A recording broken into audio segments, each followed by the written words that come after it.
बिस्मिल्लाहिर्रहमानिर्रहीम। अस्सलामु अलैकुम वरहमतुल्लाहि वबरकातुहू। ख़वातीन व हज़रात, दुनिया के अंदर इंसान किसी न किसी परेशानी के अंदर मुब्तला है। अगर 100 बंदों को एक कतार के अंदर खड़ा कर दिया जाए और हर एक से उसकी परेशानियों के मुताल्लिक पूछा जाए तो मैं ये समझता हूँ कि उन 100 बंदों में से कोई एक बंदा ऐसा नहीं मिलेगा जो ये कहे कि मैं परेशान नहीं। तो परेशानियों का हल कैसे मुमकिन हो सकता है, इसके मुताल्लिक हम गुफ्तगू करते हैं। इससे पहले बेल का बटन दबाकर हमारे चैनल को सब्सक्राइब कर लें ताकि इस तरह की वीडियोस आप तक बर वक्त पहुँचती रहें। ख़वातीन व हज़रात, कलाम पाक के अंदर अल्लाह ताला ने इरशाद फरमाया, वनबलूकुम बिश्शर्रि वल खैरि फितना, कि हम इंसान को अच्छी और बुरी हालतों के ज़रिए से आजमाते हैं। तो अच्छी हालत क्या है और बुरी हालत क्या है?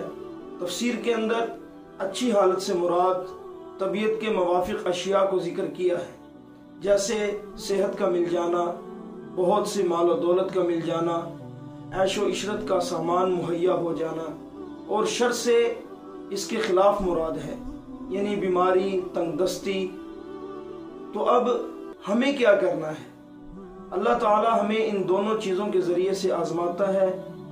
तो हमने अगर खिलाफ तबा चीज़ें हमारे अंदर आ जाएं, ज़िंदगी के अंदर हमें ये चीज़ें मिल जाएं, जैसे बीमारी आ गई, फ़क्र फाका आ गया, तो उस पर हमने सब्र करना है। और सब्र के मुतालिक कलाम पाक के अंदर अल्लाह ताला ने खुद फरमा दिया, इन्नल्लाह मअस्साबिरीन, कि सब्र करने वालों के साथ अल्लाह खुद होते हैं। और तबीयत के मुवाफिक अशिया यानी कि खैर जब हासिल हो जाती है उस वक़्त हमें क्या करना पड़ेगा?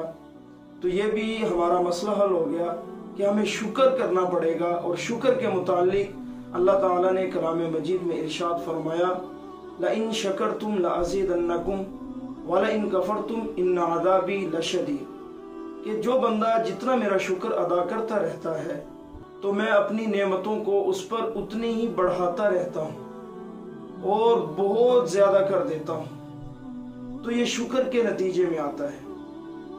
अब हमने अपनी मुश्किलात को और अपने हालात को देखना है कि हम खैर पे हैं या शर पे।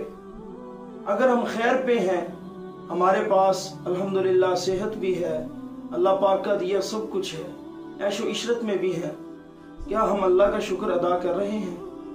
नंबर 2, अगर शर में हैं, यानी कि खिलाफे तबा चीज़ें जैसे बीमारी, तंगदस्ती, इस हालत के अंदर हमारी ज़िंदगी बसर हो रही है, तो क्या हम इस पर सब्र कर रहे हैं?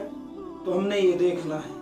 अगर हमारी हालत शर वाली है, बीमारी के अंदर हम जकड़े हुए, कर्जे के अंदर जकड़े हुए और इस तरह की कई मुसीबतों के अंदर जकड़े हुए हैं, तो इससे निकलने की क्या सूरत हो सकती है?